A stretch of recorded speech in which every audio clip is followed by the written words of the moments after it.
Hello, Oracles. Oracle Tim here from Oracle Investments. Well, the last couple of days we've been getting a little bit of info onto what could potentially be coming on the roadmap and some updates on the dates of the Cybertruck and some other things.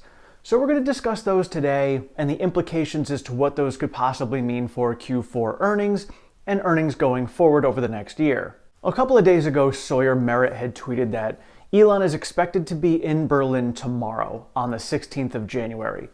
We don't know what he's there for. We don't think that it's going to be something where they're going to announce the production starting. This is a pre-planned trip, but perhaps we're going to get some more clarity on the roadmap because of this trip. Maybe he's working out some of the bureaucracy. Maybe he's getting some specifics on the dates, and we can figure out exactly when we are going to get production starting in Berlin. And now there have also been some reports about customers getting notifications to prepare for their deliveries over in Germany. And these customers have seen that, it's coming potentially from Berlin itself, and these are in March. So whether this is actually true or not has yet to be seen, but it could potentially mean that production will be starting soon. If production starts anytime in February, that means deliveries can be coming in March. And the big one that everybody's been talking about is the Cybertruck, of course. And we had talked about it the other day, where back in December, when I had, reserved mine, the website had changed. I didn't even know what it looked like before, so I didn't know until Sawyer had tweeted about that as well about a month ago, that it no longer had 2022 on it. So could that mean that they were just updating it because, if they said coming in 2022, in 2022, it kind of looks unprofessional, or maybe it is getting delayed until 2023, like Reuters had said. Either way, whether it's getting delayed or not, I don't think it's going to have that much of a long-term implication on the stock. What it's going to end up doing is similar to what it did the other day, and that's just going to give us some short-term FUD of, look, here it is again, Cybertruck, Tesla's not coming through on their promises, they're not going to be able to do it. There are some analysts saying, I don't even know if it's going to come to fruition. You know what? Honestly, it's coming. They're not going to be spending this much time on it. It's coming. And then Inside EV tweeted that there could potentially be two versions coming. They were saying that Trip Chowdhury had mentioned that looking like it's going to be revealed in March, and there will be two sizes. Now, Elon had mentioned this a couple of years ago in 2019 when they initially announced it, but it didn't actually come to fruition from then. So perhaps it's just a secret that they've been keeping this whole entire time. So maybe there are two different sizes that are going to get revealed. Now, that would also mean that perhaps this delay is because of that. And if it does get delayed till 2023, quite honestly, I don't care, because they're going to have potentially now two sizes. And that they're taking a look at all the other trucks that are out there, and they were already going to be better than all of them, but maybe there's little tiny things that these other trucks are putting out there that Tesla can look at and say, you know what, that's cool, we're going to do that, we're going to make it better, put it in our vehicle as well, and then put it out. So when it does hit the market, even if it's the third or fourth one out, it's going to be so superior than all the rest. Nobody's going to remember this delay at all if that truly does happen. And the reveal event that happens in March might actually be the barbecue, which would be amazing, because I had heard some rumors about that before, that they were going to reveal it at the barbecue. So if this is the case, I am definitely going. Hopefully I will be allowed to go. And if that's the case, we will be down there to enjoy the Cybertruck reveal at the grand opening barbecue for Austin. That would be outstanding for all of us. And now the other important thing to remember about the delay is Elon had also said that with the battery constraints and where they were at, it is more important for them to focus on the vehicles they currently have than expanding their product line to further vehicles. We already know that a $25,000 vehicle is in the works. We obviously know the Cybertruck is in the works, but it would make more sense for them to focus their battery efforts on the Model Y. Their goal is to have Model Y be the best-selling vehicle in the world in 2023.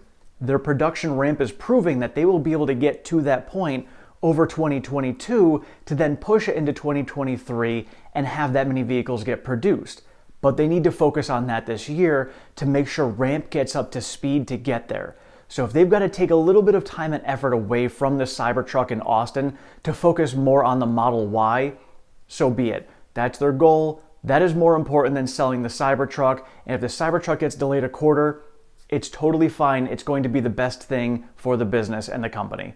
And another thing I noticed was I looked at my Model Y. It is still currently due in November.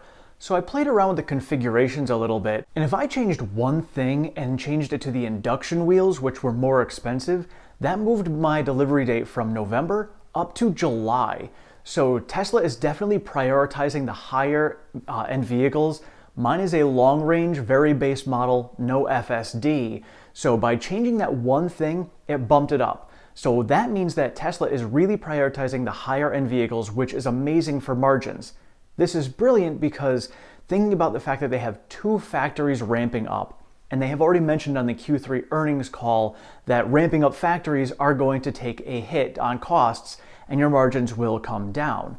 So by focusing on the higher end vehicles now during the ramp process, they're going to be able to keep their margins higher. So I'm anticipating last year's average vehicle cost was just over $52,000 per vehicle.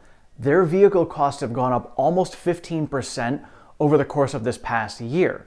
They've also ramped up the Model S and the Model X. So where they had 30% margins for Q3 earnings, coming into Q4 with prices of the vehicles being higher, Model S and Model X ramping faster, we could see margins pushing 35%. I don't think the initial pre-production ramps in Austin and Berlin will have affected margins much, if at all, for Q4 earnings. We wouldn't see those until Q1 earnings. So we can realistically be seeing potentially 35% margins coming in Q4 earnings.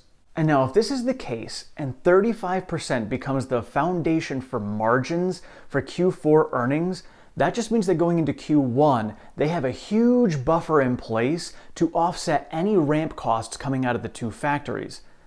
Now, Tesla already knows from ramping Shanghai what general ramp costs are going to be and what that would do to margin hits. So because of that, they have 2 factories ramping now.